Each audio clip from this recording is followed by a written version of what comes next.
You have my heart. Now have my kidney.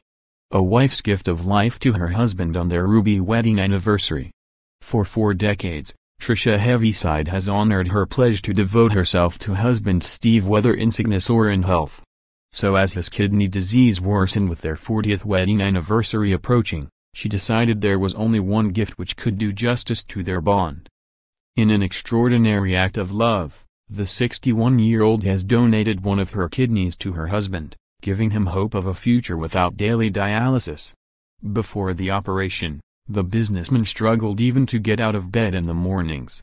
Now, following his wife's selfless ruby anniversary gift 7 weeks ago, Mr. Heavyside, 60, is back at work and says his life has been turned around.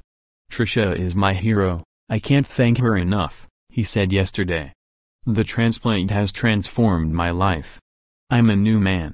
It was a perfect ruby wedding anniversary gift. My health had really deteriorated before my transplant. My kidney function had got down to 6%. I was struggling to get my legs out of bed. The doctors are amazed at the success of my transplant. The function is up to 50%. Mr. Heavyside, of Walney, Cumbria, was diagnosed with polycystic kidney disease and had been on daily peritoneal dialysis, receiving treatment in Preston.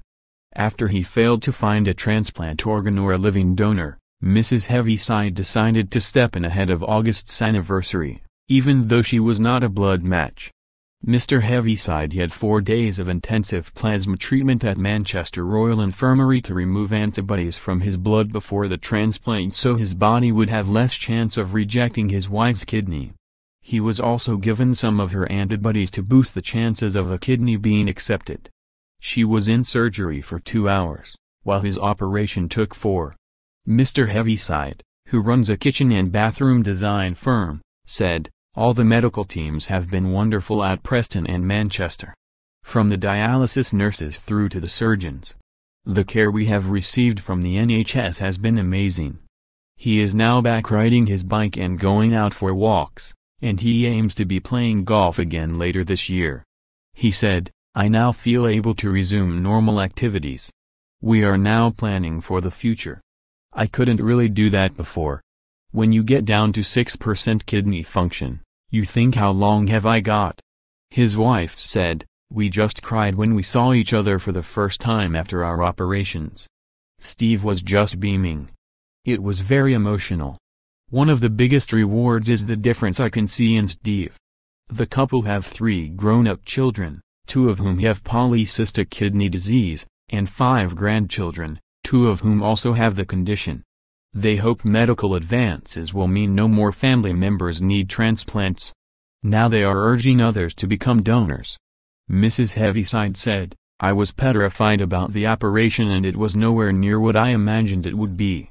When I saw Steve deteriorating I thought, I have perfectly good kidneys, and I wanted to help him.